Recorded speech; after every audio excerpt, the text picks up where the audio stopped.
Hello! Welcome sa ating travel vlog. Ngayon ay samahan ninyo ako dito sa Mother's Wonderland.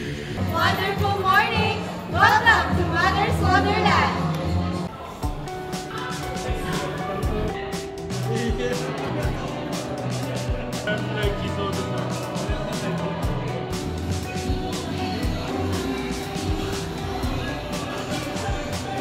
Kaibigan at pamilya, atin silang isama. Tayo ay bubuo ng mga alaalang ang lahat ay maligaya. Welcome to Mother's Wonderland! Tara na sa Quezon! Welcome to Mother's Wonderland, kung saan hindi lang bata ang mag-i-enjoy dito. Tatay, nanay, lolo, lola, buong pamilya, pati piling bata, gaya ko. Una sa listahan natin, ang Gayas Palace. Dito aakyat ka ng mataas. 35 meters ang taas nito. Parang pangarap mo, pero this time, maabot mo talaga. Sobrang ganda dito sa taas dahil 360 degrees makikita mo ang buong kapaligiran. So sobrang lawak nitong Mother's Wonderland. Sobrang lakas din ng hangin dito. Kung meron kayong fear of heights, wag na lang kayong tumingin sa ibaba para hindi kayo atakihin ng anxiety. Yan, at kung nakita nga ninyo na hugis dahon yung pagka-landscape ng field sa baba dyan sa harapan. So meron din ditong bahagi na pwede mong isulat ang iyong pangalan. Proof na nakaakyat ka dito sa Gayas Tower. Mini zipline sa Gat Gubat, mini nga. Pero yung sigaw ko, halos maximum volume. At syempre, ang hanging bridge. So nagpractice ako dito ng balance. Sa buhay at sa bridge, parehong mahirap. Boating sa Magical Hillside. Parang kabataan ko lang. Simple pero ang saya. Ang kaibahan lang, dati hindi ako takot mahulog. So meron ditong habit house na sigurado mag-e-enjoy yung mga bata. Ito. Wonderful afternoon, sir! Welcome to Habit House!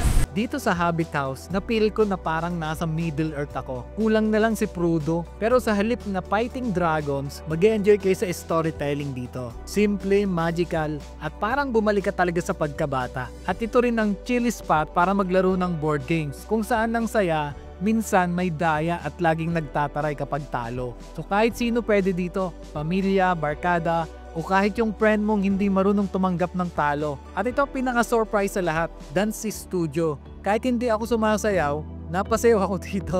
Sabi nga nila, minsan kailangan mong sumabay sa ritmo ng buhay o kahit sa simpleng dance floor. Ang saya kahit wala sa timing. Kung naghahanap ka naman ng entertainment, aba, may harana sa Glacier Aquatica. Sweet na sweet, parang sinasabing mahal ka namin kahit wala kang love life.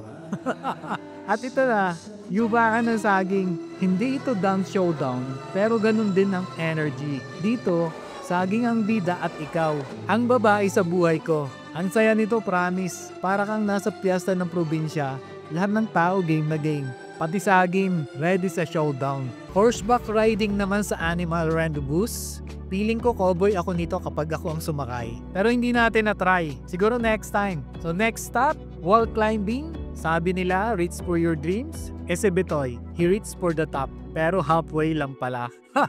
And for our relaxation, after the adventures, chill time naman. Skywalk among treetops, check. Wonderland Treehouse, check. Skybed, check na check. Kasi dito, kahit gravity hindi ka iiwan. So maganda sa umaga pero pagdating sa gabi, ibang level ang magic. Christmas Village, parang fairy tale na ayaw mong matapos. At syempre, hindi pwedeng walang kainan.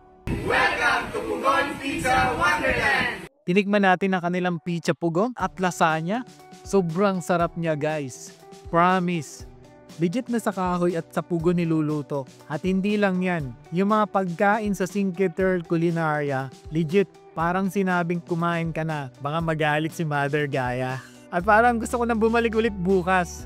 At isa sa pinaka nag-enjoy ako, musical show at fire dance. Mainit, malamig, masaya. Parang love life mo na unpredictable, pero entertaining. At pang pinalay sa gabing ito, ibang level ang magic. So parang fairy tale talaga.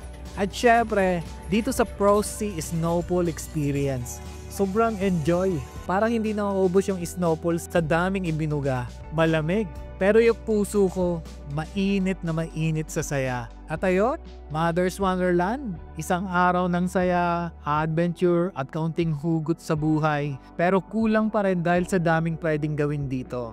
Hindi ko siya na-try lahat. Sulit na sulit ang 950 pesos mong entrance. Kaya ikaw, kailan ka pupunta dito? O kailan mo balak bumalik sa pagiging bata?